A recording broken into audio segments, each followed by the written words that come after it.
Hi guys, your girl is back. Welcome to Life According to Nikki. Are we kidding?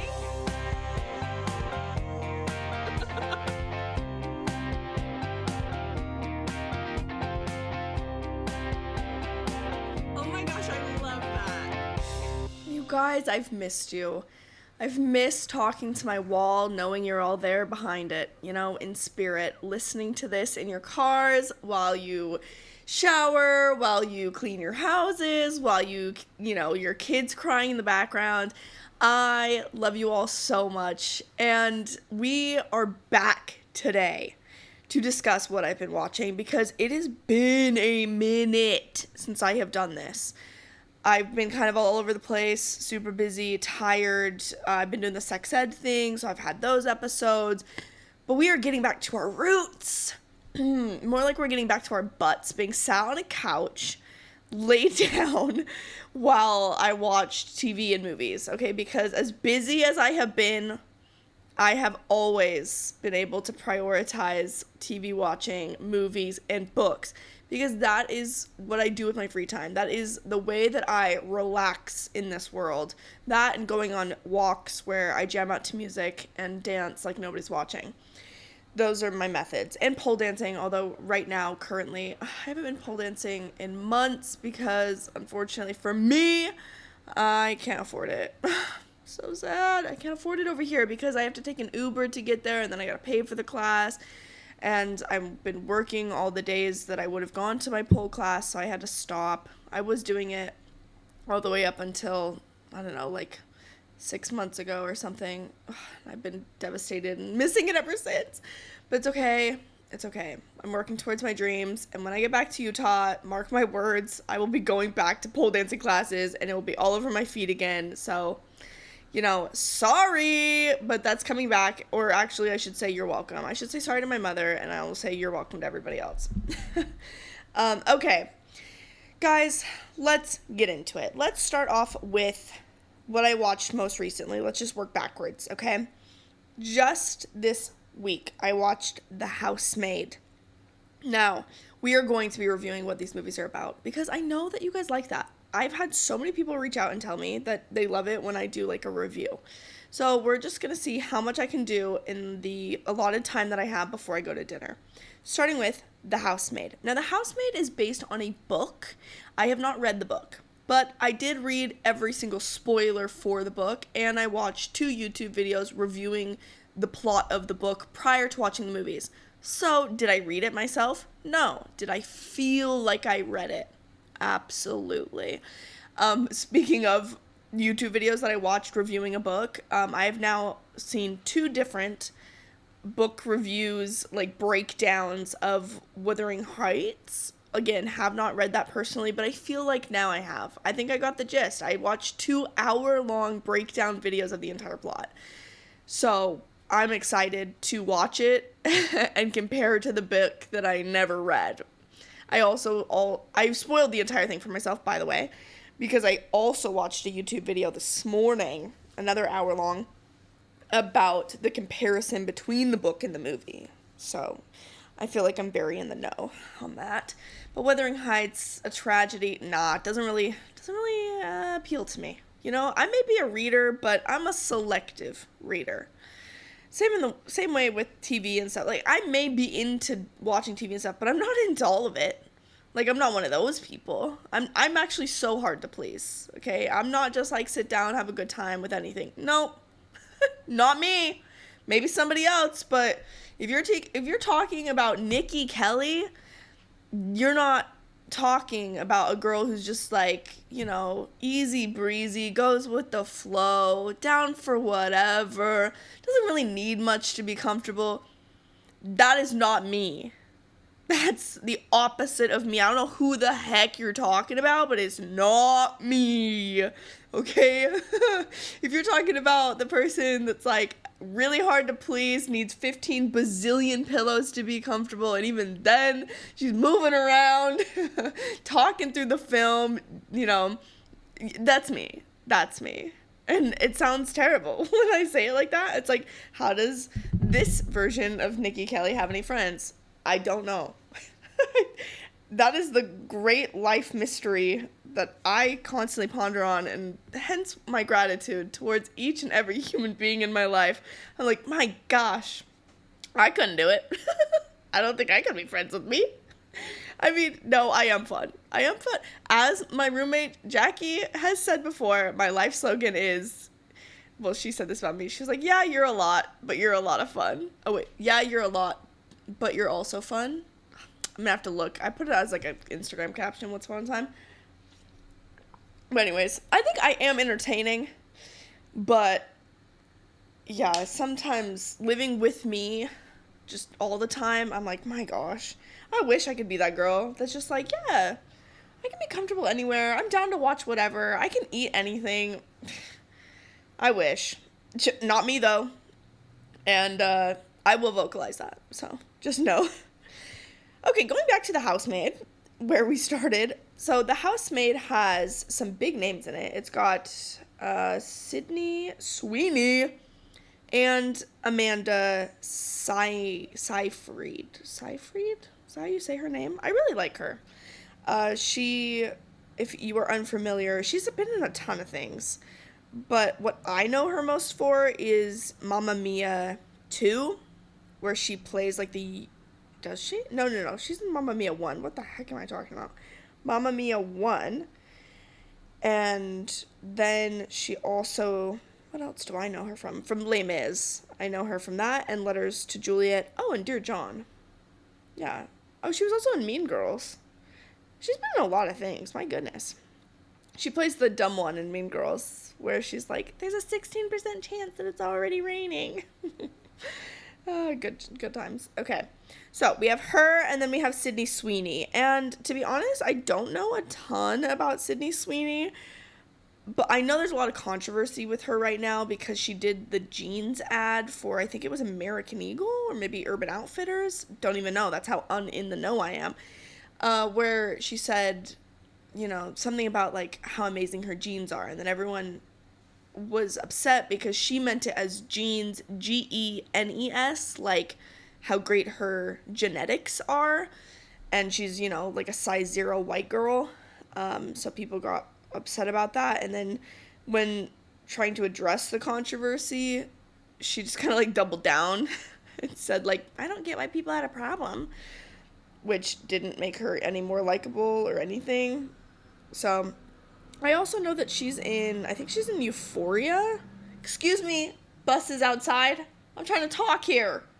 I have an audience. They need to hear me more than they need to hear your engine.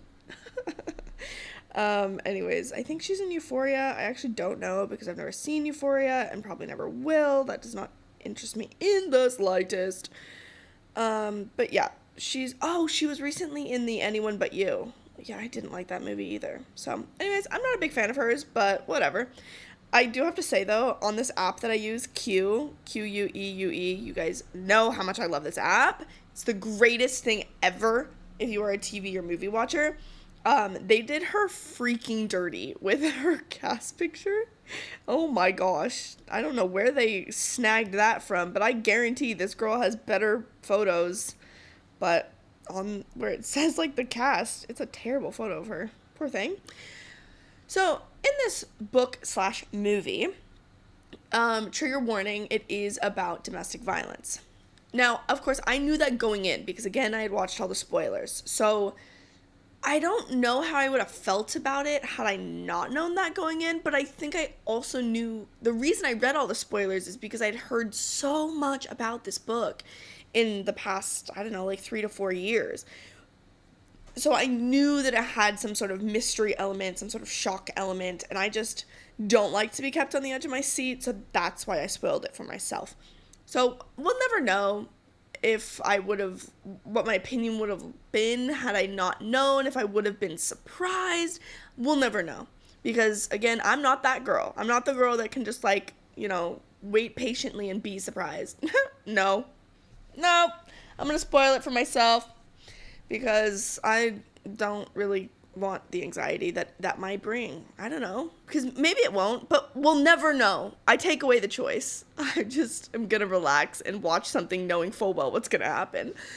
So, it starts off with Amanda, her character, and she invites Sydney Sweeney, this, I don't even remember their names. Oh my, that bus. It's ridiculous how loud that is. Okay, Nina. That's Amanda's side. So she's the main character, Nina, and then she's married to Andrew. She hires a housemaid named Millie. Millie is sleeping out of her car. She's homeless, and all we know about her is that she just got out of prison, and she was in prison for like 10 years. Or maybe it was 7 years. I don't know. It was a long time that she was in prison. And Millie is narrating the story. So she is saying that, you know, she lied on her resume and stuff, and Nina, the second Nina calls her references, she's going to know that she's actually, you know, a criminal, and it's going to be terrible. Well, Nina ends up apparently not doing that, and she calls Millie and she says, "Hi, I loved your interview. Like, will you come and live in our house immediately and be our housemaid?" So Millie, of course, takes the opportunity because she's homeless and this is a free place to live and it's a job, which she desperately needs. So she moves in and everything seems like it's going to be fine. But very, very, very shortly after, we're talking the next day, Nina, the wife, she freaks the freak out. She's screaming, she's pulling things out of drawers in the kitchen, she's breaking glasses and silverware. She is freaking out. And she went from like really, really normal to psychotic, literally overnight. So anyways, Millie comes downstairs and she's like, "Whoa, what's going on?" And then Andrew, the husband, comes into the picture as well. And he's like, calms her down. And Nina's like crying and she's like kind of acting very childish, you know, like her husband is just this big comforter and he's, you know, saying that it's going to be okay. And then Nina turns to Millie and blames Millie for why she's upset. She's like, "I had these papers and like Millie took them." And she's like, "You need to be more careful, Millie." And Millie stood there like, "What the freak? Like, what did I get myself into?" And then Nina goes off to like go rest, you know, because she just had an explosion. And now it's Andrew and Millie together. And Andrew is played by the very hot guy. He played Atlas in the, what was it called? Not Me Before You. Oh my gosh. It Ends With Us, which I did the full breakdown on that forever ago. But he plays him. He's just a really hot guy. That's all you need to know, is that Nina's husband is really hot. All right? And he's very sweet and has like a perfect smile. And immediately you're like, whoa, he really puts up with a lot because Nina's a nutcase. So as the days progress, Nina is clearly like abusive. She like tricks Millie and she destroys things and she blames Millie for all this stuff and she's very mean towards Millie and like just acting insane. And Millie is stuck because she can't really leave because, you know, she has a parole officer. She needs this job. She can't really get another job. And Nina's making it difficult for her to leave. It's kind of a whole situation. Well, Millie is starting to slowly pick up narratives that she's hearing about Nina. And, you know, like the other nannies at dance practice, because Nina also has a daughter who's like 7, 8 years old. So the other nannies and stuff are there at ballerina practice, and they tell her that Nina like once tried to drown her daughter and that she's been in the psych ward multiple times. So of course Millie is thinking like Nina is crazy. She's absolutely crazy, and everybody loves her husband because they're like, wow, he is such a saint to put up with such a crazy person. And he's so sweet and charismatic. And yeah, he's a great guy. So Millie falls for the husband. And they sleep together. So Then Nina comes back, and her daughter's like off on some like dance camp or something, and Nina comes back early. So the daughter's not there, and she catches Andrew and Millie, her husband and her nanny, or her housekeeper, like together. They're together. So she catches them, and she, of course, freaks out. And then Andrew tells her to leave. He's like, I want you to get out. And she is like shocked. She can't believe it. And of course, Millie's thinking there the whole time. She's like, yeah, that's right. Like, you're crazy, and he deserves better than you. So Nina then leaves. Then we have the romance of Millie, the housemaid, with the husband now. They've got this big, huge, grand, beautiful house to themselves. It's so wonderful. It's so great. They have this little honeymoon phase. And then all of a sudden, Millie breaks a plate by accident.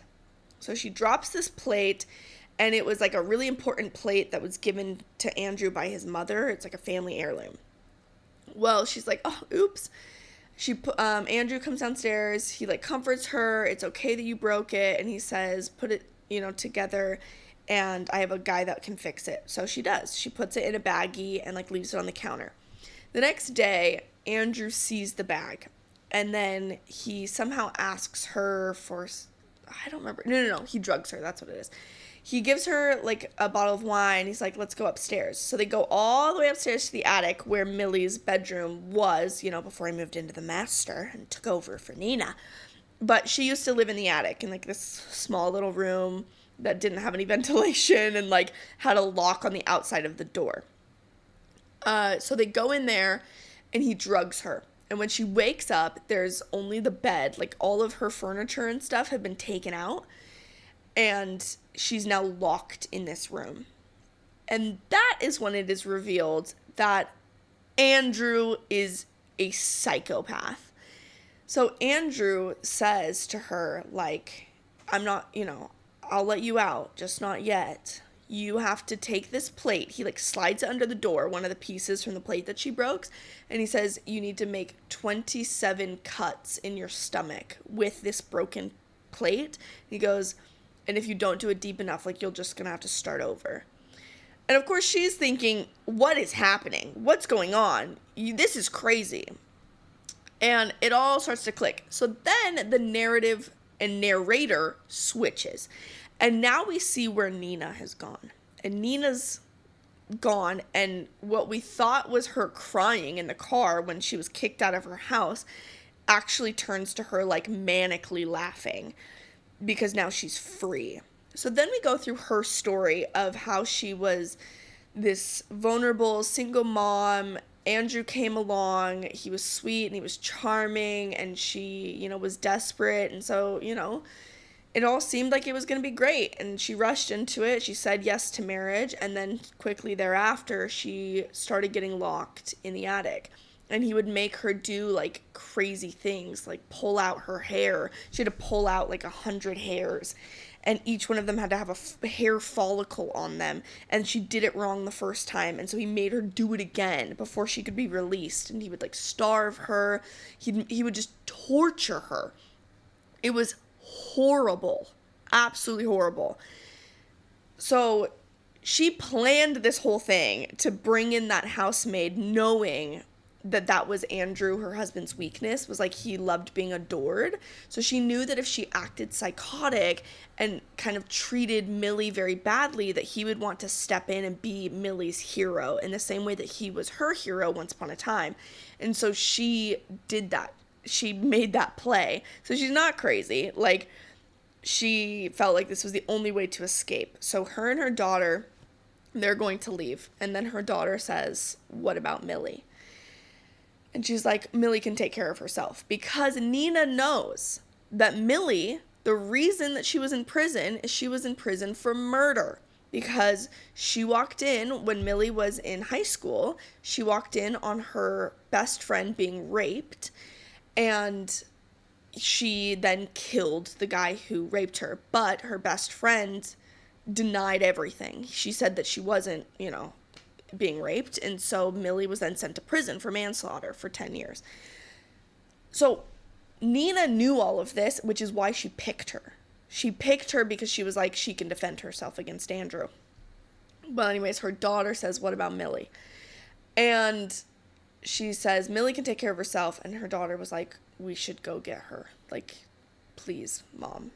So Nina goes back.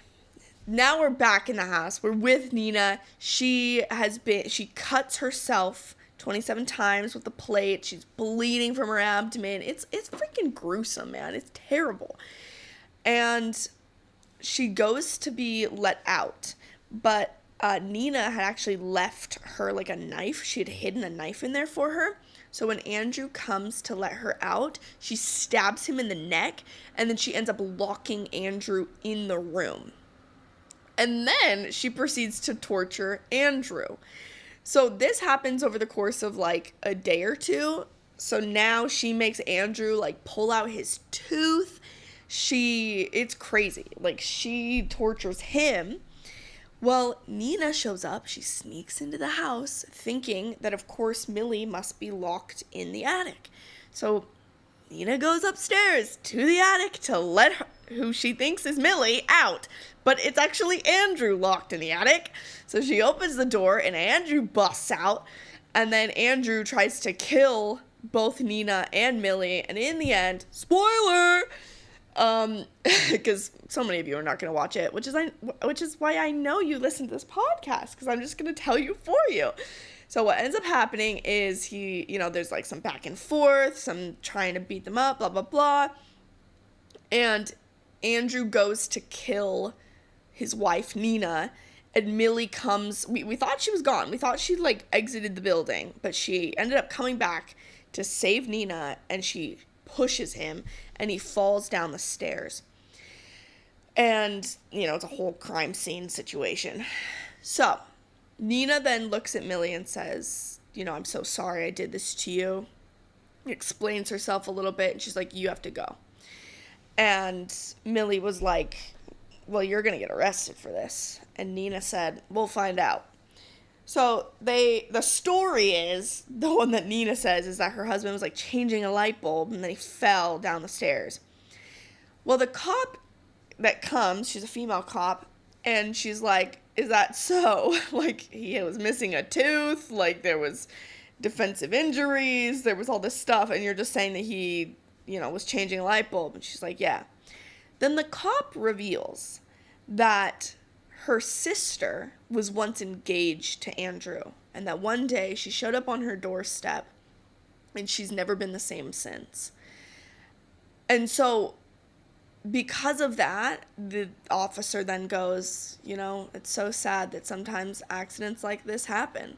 So clearly the officer knew that, it was Andrew, and this woman was just trying to defend herself. So instead of going into all that, because this whole thing, you find out later, how Andrew tricked everyone and how he sent her to the psych ward multiple times as punishment so that, no one would believe her if she ever came forward.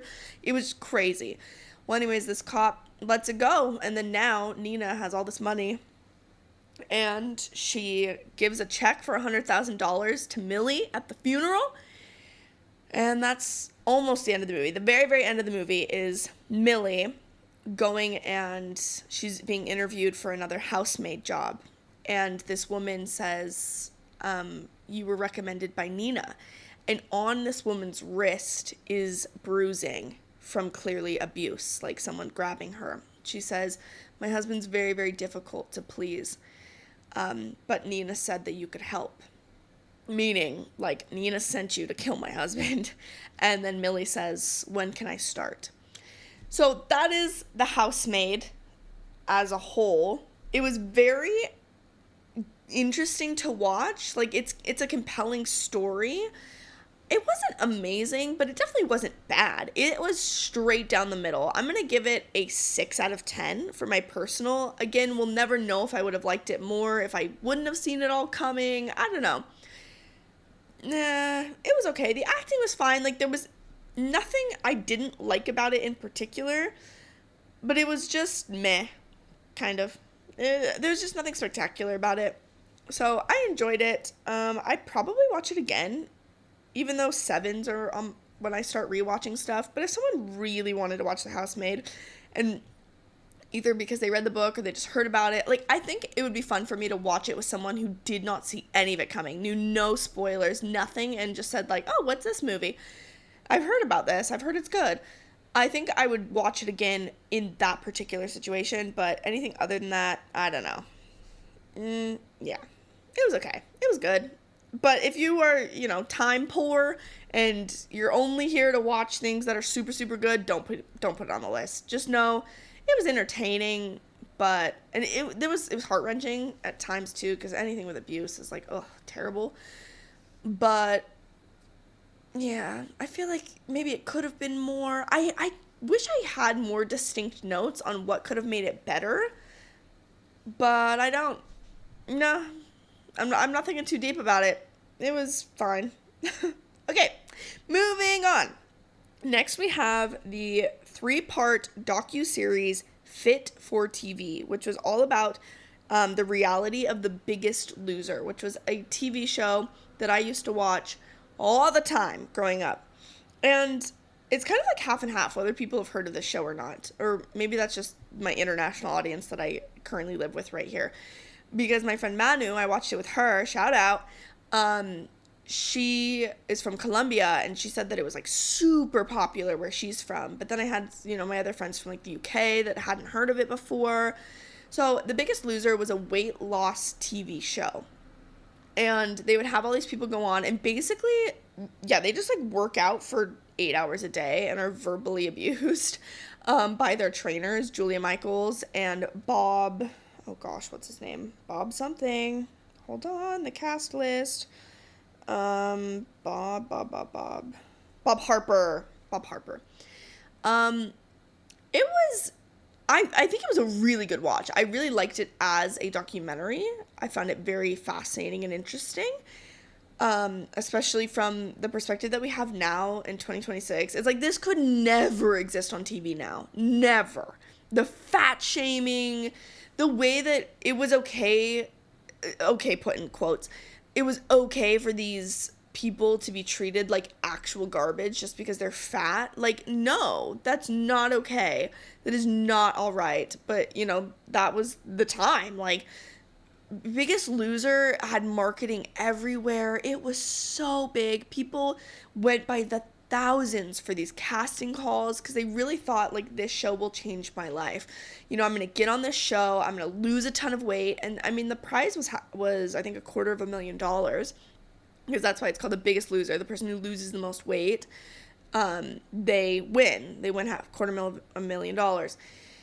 And, I mean, they put them on, like, diet plans and stuff, but really, truly, they are working out for 6 to 8 hours a day, and it is brutal, absolutely brutal, the way that their trainers talked to them and screamed at them, and the things that they made them do, and then the entertainment part of it, too, because it was also a competition, so, they would make them go in these rooms with just, like, thousands of donuts and cookies and all this stuff, and then it was called Temptations, and whoever ate the most amount of calories would be able to, like, get a prize, but they still had to do the weigh-in. So then you'd have people, like, eating a slice of pizza and, like, crying because they don't want to eat it because they're afraid of, like, gaining the weight, but then they also need the advantage that comes from eating the calories.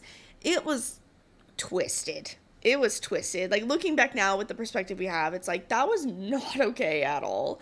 That show was actually so dark and sad.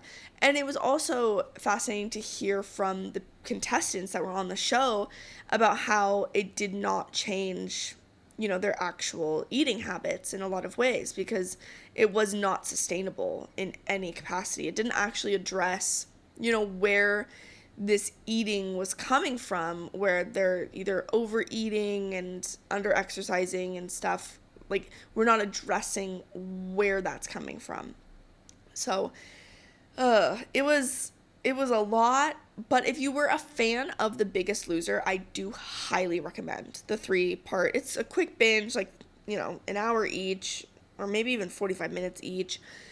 But as someone who watched a lot of those episodes growing up, and was really shaped by that show. I think in a way it was kind of healing to see how not great it was, because the type of culture that show created, especially in the US, I think it led to a lot of the eating disorder and narratives that we have now. I mean, those have always existed, and there's always some fad diet and fad thing that we've got going on. But what was interesting to me was the producers were so unapologetic, and they doubled down really hard on, like, what a great thing they were doing, and that was awful. The fact that they couldn't own up to it. At least the doctor for the show was interviewed, and I felt like he played it really well, where he, was able to explain what they were trying to do, the aim of the show, and then obviously, like, owned up to the parts about it that were terrible, and, the regret that he has, which I think that that's such a human thing, with these docuseries and stuff. That's really what a lot of people are wanting. It doesn't paint you as the villain. I don't really believe in today's society, if you come forward and you say, listen, was that my intent? No. Was that the result? Yes. Do I feel bad that that was the result? Yes. Because I think there's enough nuance, and people aren't stupid. Like, do I really think that the producers of this show went into it thinking that they were going to humiliate fat people and, like, obese people, and they were going to just do that for entertainment, and it was just going to be funny that they're going to be yelled at? No. I don't think that they really did that. And again, I'm not dumb. Everyone's not dumb. We understand that TV, there is this huge entertainment. It's this, horrible monster that you must feed, and there's never enough, and people, you have to sensationalize things to make it entertaining. I can see all of that. I can see that argument. I can see it today with, like, Secret Lives of Mormon Wives. Like, that's why I try and pull myself back to be like, okay, there has to be a lot of nuance here, because do I really believe that the women on this show, speaking of Secret Lives of Mormon Wives, like, if, do I believe that what they're saying is, like, what they actually mean? No. I don't think that their intent is to, like, actually really tear down the religion of the Church of Jesus Christ of Latter-day Saints. I don't actually believe that. So, are they representing it in a way that I would love? No. But I'm not mad at it, because I can see at the end of the day, like, this is a job for them. They're trying to entertain. But it's when they act like they're oblivious. Cough, cough, Jesse. When they act like they're oblivious to the effect that it's having, it's like, well, then that's not cool, because you're not stupid, right? Like, I can understand that if you just came and said, listen, it's just a show, and, like, I'm just doing what I'm told, which is what I felt a lot about this Biggest Loser thing, where it's like the producers could have just said, like, this is our intent, but, like, at the end of the day, it was a show. And they did say that, but then they didn't do the next part, which is, like, with the perspective I have now, I regret what we did. We took it too far. I am sorry that we did those things. Like, that was not okay. I know at the time that we justified it and we thought it was, but it's not. Like, at the end of the day, just because you thought it at the time doesn't all of a sudden make it okay now. Like, but I think that there's some grace that can be added in there if you own up to that, And I think that was what was missing from that documentary, is a lot of the producers, the two main producers on it, were so unapologetic. Same with Bob Harper, the trainer. So unapologetic of, like, somehow they were in no wrong. They accepted zero fault for any of the emotional, psychological damage that they did to these people. Like, no. Own up to some of it. Like, own up. You hurt these people. You were so verbally abusive. It was not okay. So I really liked that the contestants were able to kind of have their voice. There was one woman on there that I was particularly obsessed with. I wish I remembered her name offhand, but she was one of the people that were interviewed, and she wrote a book, and I want to read the book now. I'm gonna have to do some more research to remember who it was, but I really liked what the contestants said about it. It was very good. So yes, Too Fit for TV. I'm gonna rate that one a 6 out of 10. Yeah, good little binge for fans of the show. Oh my gosh, it's already... Okay, we are running out of time. Okay, His and Hers. This is a show on Netflix. And this one, again, quick series binge. It is 6 episodes, 1 hour each. It's a mystery. I have mixed feelings about His and Hers.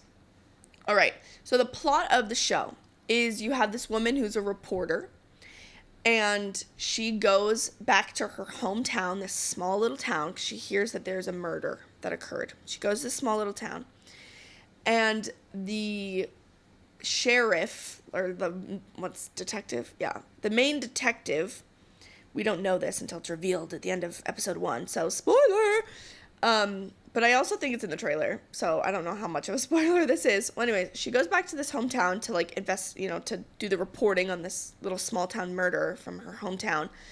And we find out that the detective is actually her husband. And they've been separated for over a year. But they both suspect each other for the murder. So she thinks he killed her, and he thinks that maybe she killed her. So it's interesting because you have, like, these weird dynamics because they've been separated for a year, and you're, like, trying to piece things together of, like, why they separated. And then, okay, we're just going to go full spoilers, okay? So the husband, the detective, was cheating with the woman who died literally the night before. So he was sleeping with her, and so then, of course, he starts to, like, mess with the investigation and the evidence and stuff because it looks like he killed her, but he didn't, or at least we don't think he did. And slowly but surely, all of the friends in the wife's friend group growing up, because this was one of her friends, they slowly get murdered. So there's a serial killer. And it's kind of a twisted plot. It kind of goes all over. I was a little bit bored near the end, to be honest. I was like, where are we going with this? And in the final episode, first half, I was like, this was dumb. You know what? This was not... all the suspense that they had, we kind of just tied it up in a pretty little bow, and I don't really feel like we went anywhere. I feel like we didn't expand on the plot between the husband and wife, and now they're just, like, happy together. I don't know about this. In the last, like, 20 minutes, maybe even 10 minutes of this show, they throw a twist in there that all of a sudden I was like, okay, this actually maybe wasn't that bad. Because the twist in the end, I did not see that coming. And it made it interesting, and it took away the critique that I had about it being boring and about it being predictable, because I did not predict that. So I don't want to fully spoil the ending for you because, honestly, I feel like this one's too hard to explain. There's a lot of different... Okay, maybe I'll try. You know what? I'll try. For those of you that really genuinely are not going to watch this, I'll try. Here we go. So, the main girl... What's her name? I really shouldn't call her a girl. She's a grown woman. The main woman, Anna. Okay? Anna was in a friend group in high school with a really, really, really mean girl. She's the one that was first murdered that her husband cheated on her with. Okay? Really mean girl. Whose name was... I don't know. It's not in the cast list immediately. Doesn't matter. So, she was friends with the mean girl. And then she was friends with her husband's sister, who was also a mean girl. And then she was friends with another one that was murdered. Yeah, another, like, girl that was really mean as well. She was friends with not nice people. And then she was friends with a girl named Catherine.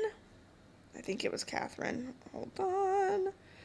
Sometimes it's so annoying to me when you look up casts and it's not in order of, like, priority, you know?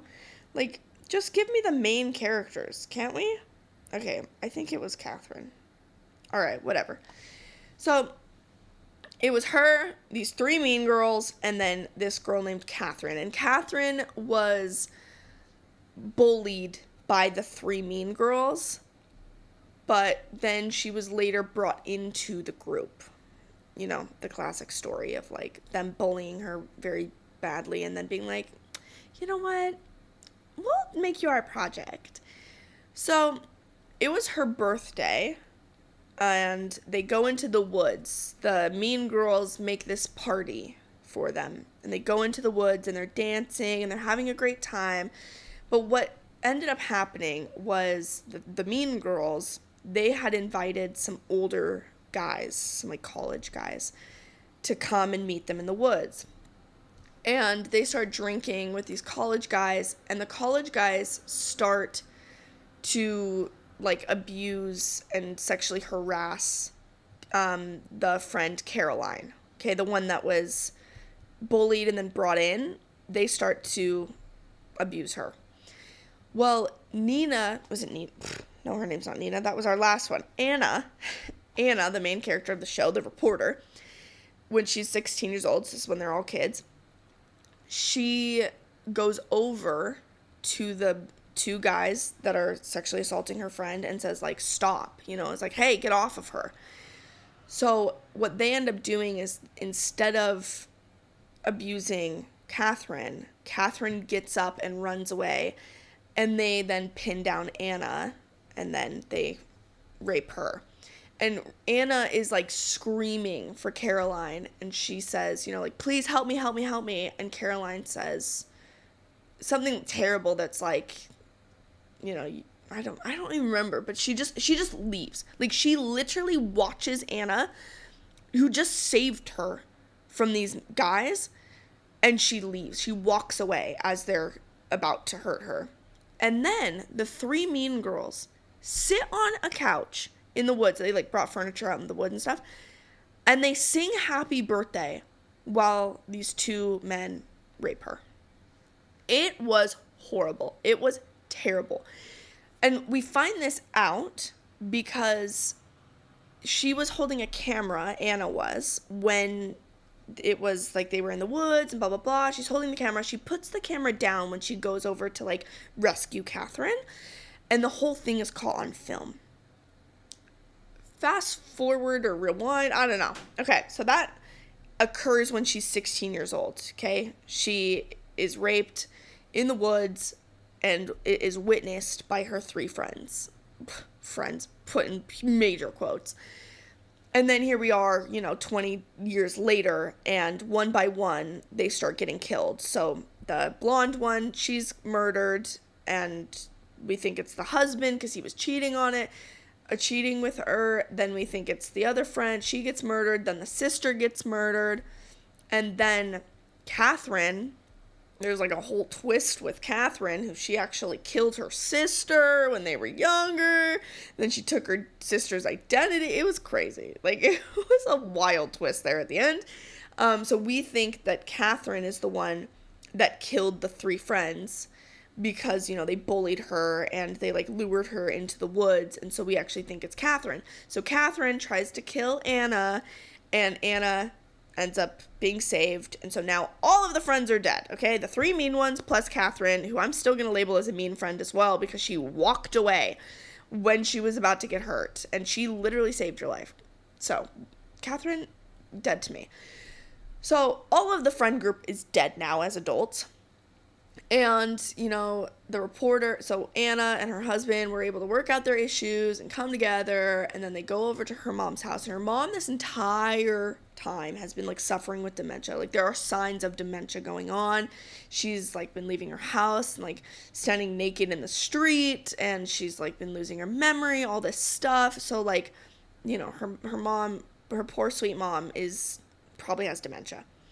Well, in the final minutes of the show, everything seems to be tied up. Catherine must have killed everybody. Like, you know, they're back together, the husband and wife. They had a baby, which is great. And so everything seems good.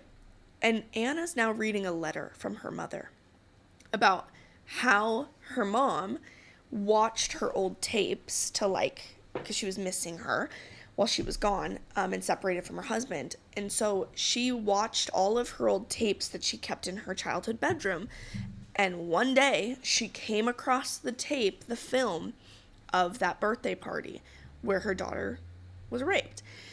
And she then killed all of the friends involved. So it was actually her mother that killed everybody. And honestly, at the end, it was like, okay, yeah, I can see that. And kind of justified. Like, you feel justified in it. You don't feel like, I don't know, that was somehow wrong. Because when you see the footage and you see what happened, and then you see her mom, like, watching that video and how it tore her apart, and what that did to her mother, knowing that her daughter went through that, and that they literally sat there and sang happy birthday while they watched the friends, that's crazy. And, Mama Bear came out, and then she murdered them for what they did to her daughter. And she faked her dementia, and that's why no one suspected her. And yeah, so it was the mom that killed him, and Anna's totally okay with that. She was like, thanks, Mom, for defending me years later. So yeah, that's His and Hers. Do I recommend it? Nah, not really. It was good. It was suspenseful, but I feel like there was still a lot of plot holes as far as character development. And I'm going to be honest. Anna was extremely unlikable. Extremely. And her husband, also unlikable. There was just nobody that I really was rooting for. And in the end, I did love the twist. I did. But it didn't make up for the fact that the entire time I hated Anna. And I didn't like her husband either. So, nah, don't watch it. Plus, I spoiled it for you now. So, now you miss out on any sort of, surprise element that there was going to be with the twist. So, don't watch it. That's the key. That's what we're getting at here. Not the key. The moral of the story. There we go. Thank you. All right, I just got a text that it looks like dinner's being pushed back for 15 more minutes. So, we're going to keep going. All right, next up I have Zootopia 2. I did like it. I thought it was cute. I mean, I liked the original Zootopia. I enjoyed this one. I'm curious what everyone else thinks about, the bunny and the fox. Are they a couple? Do we want them to be a couple? I do, but also, is that weird? I don't know how deep we're going into this, but they're definitely, I feel like, setting it up to be like that, ? I don't know. But I thought it was cute. I enjoyed it. It was entertaining. I don't have anything huge to say. I don't think the plot was, incredible, but it did feel a little on the nose as well with current times. Yeah, I do definitely think it's worth the watch. I do like the message of it. There was a ton of voice actors in it. My gosh, that were celebrities. I guess they're not voice actors. They're just celebrities whose voices we know. So there was a lot of, cameo guest voices on there. Yeah, I'm going to give it a 7 out of 10. I enjoyed myself. I will definitely watch it again. I would recommend it to anyone. I don't really feel like going into the plot, to be honest, just because it wasn't, that amazing. You can get the entire plot just from the trailer on that one. There is no twists and turns, really, on that. It is exactly how it says it is. So, Zootopia 2, I enjoyed, but, yeah, no further comments on that one. All right. I tried a show, or is it a show? No, a movie called One More Shot, made in 2025 with, Emily Browning as the star. Made it 10 minutes in before I had to quit. And then I skipped to the middle to see if maybe it got better. It didn't. And that one is going to be a, 0 out of 10. Sorry, couldn't do it.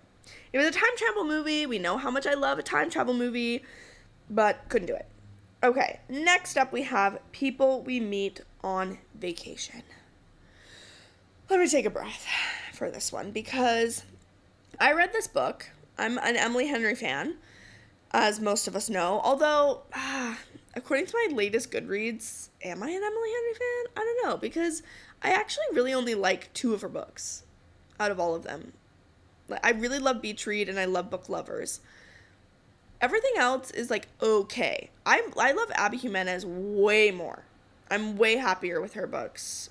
Even though there's some hits and misses there, like there's more consistency across the board than Emily Henry books. I still love her writing style, but her stories just aren't always for me. The People We Meet on Vacation, that one really lands in the middle for me. With the book, I thought it was good, but the time jumps and the way that it was written was kind of annoying to me because it goes back in time a lot. It's like a present day back in time, present day back in time. And sometimes that's hard for me when I'm reading, but I remembered thinking this would make a really good movie or like TV series.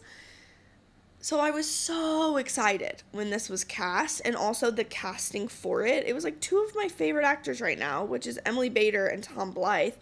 Gorgeous people. But I hate to say it, I didn't love it. It was just meh. There was no big moment for me. There was no heart flutters. It wasn't this classic rom-com feel. No, it was just, it wasn't great. I'm going to be honest. It wasn't. I didn't really love it. And I don't even know if I would recommend it. And again, we'll never know a world in which I just watch it with no context because, of course, I'm comparing it to the book. But it was almost like they took the best parts about the book that I thought would make a great movie and they took those out. They still did the time jump situation, but I didn't love how they did it. I felt like it was kind of, just everything felt 80% done.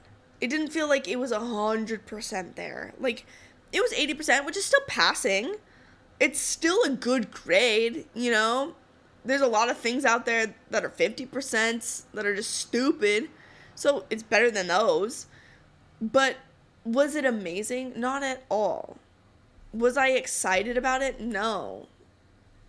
Like, it was not, it was kind of boring. It was just very disappointing. It was so average. It was so incredibly average. And there didn't seem to be a ton of on-screen chemistry with the two of them. I wasn't super convinced by it. Yeah, it was disappointing for sure. So, both the book and the movie, I say pass. Nah. I'll give it a 5 out of 10. I'll give the book at least like a 7 out of 10, but yeah, I was disappointed. Okay, moving along. Heated rivalry. Oh my gosh. This needs its own episode. But for the sake of time, we'll leave it here. Heated rivalry was a freaking 10 out of 10. It was so good. I am actually obsessed. For about 2 weeks there, that was my pure feed, was just heated rivalry. It was interviews. It was clips. It was edits. It was just everyone talking about it. I could not get enough of heated rivalry. Now, if you are one of the few that have not seen this yet, let me tell you, it is absolutely worth your time. It's on HBO. Okay, now, I'm going to address the number one concern, the elephant in the room. Are you just watching gay porn? No. Okay, that was a concern, okay? So I'm speaking just truth right now, okay? If you watch the trailer, it's like, is that what we're going to be doing here? Is there a lot of sex? Yes. But you only see booties, for one, all right? But honestly, I felt like it was quite tasteful, not bad. Especially for HBO. Like, I'm trying to remember. Did I skip? I think I might have skipped like a lot of the scenes, but I don't remember them being that long. And some of them I thought were quite like endearing and sweet. It was absolutely like a very regular heterosexual TV series that you would watch. So if you're fine with that, then it's going to be the same. It's absolutely the same, like in volume of scenes, in the type of scenes, like it's all the same. They did not like make it super kinky or anything like that, which honestly I appreciated, because sometimes fetishizing things I think is a real disservice to the LGBTQ community.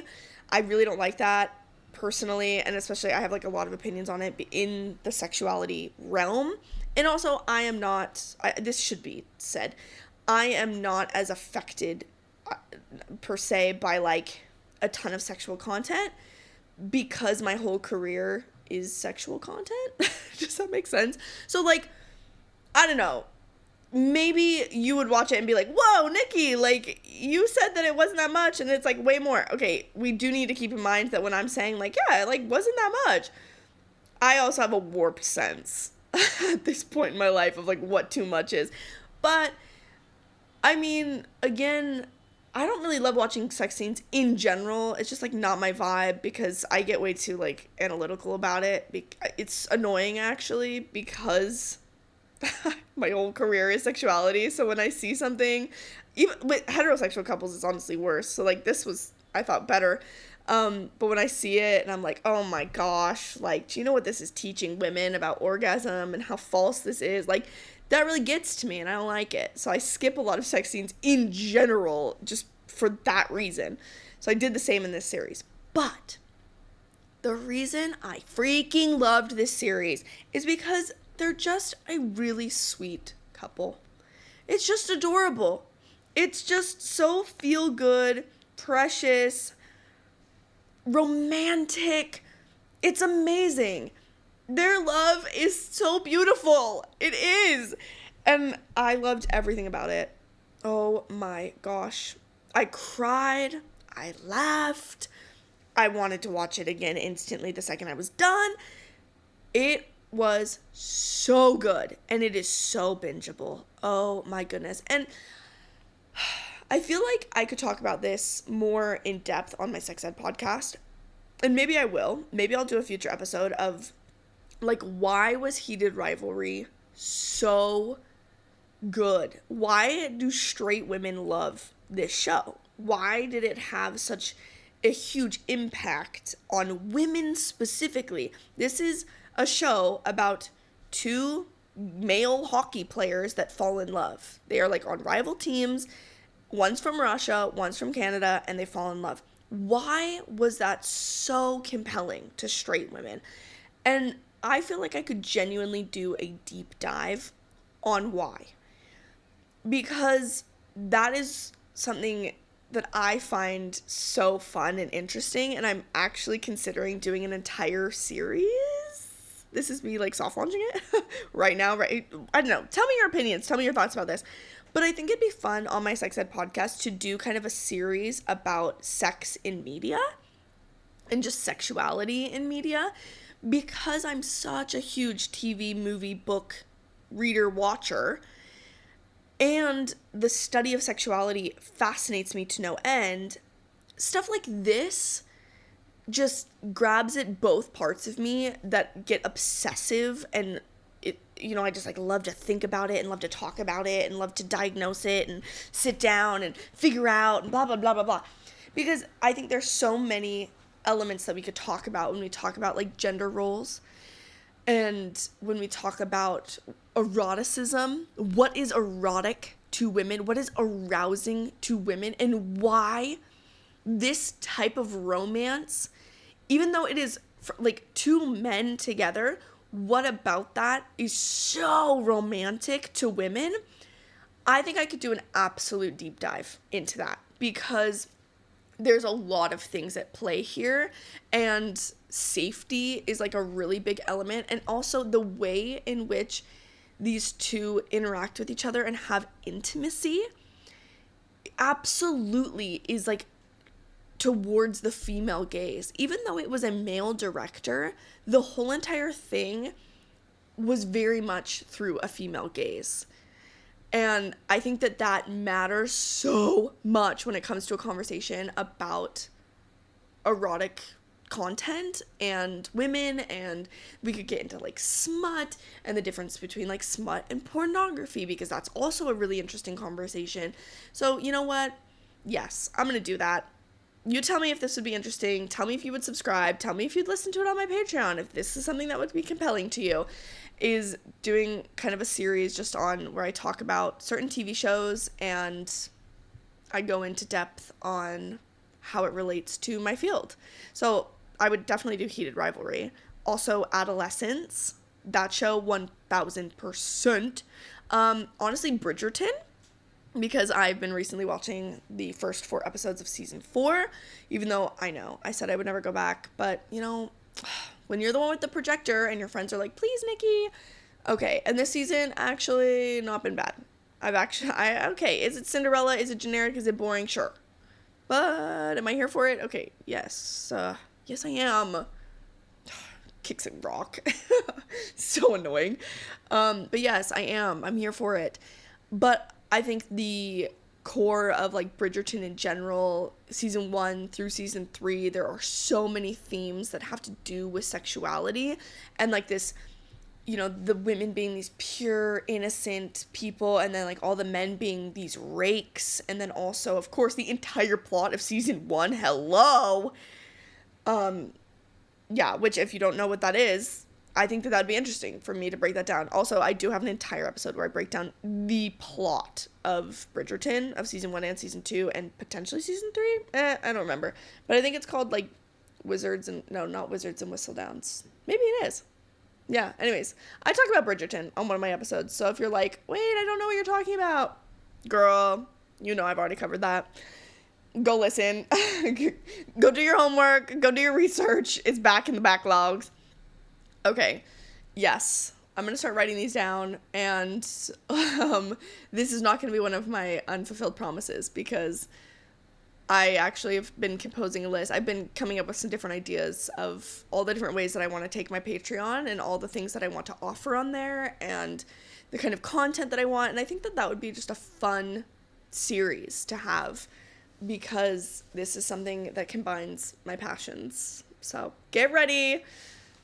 You know, I've been thinking about it for a while, and now talking about it out loud right here, right now, I'm like, yeah, you know what? This is a really good idea, and I do think people would be interested in this. So I'm going to write it down. Heated Rivalry. That's going to be on the top of the list for a breakdown on The Virgin Sex Educator. I'll let you know when those start dropping. It probably won't be for another, 4 or 5 months.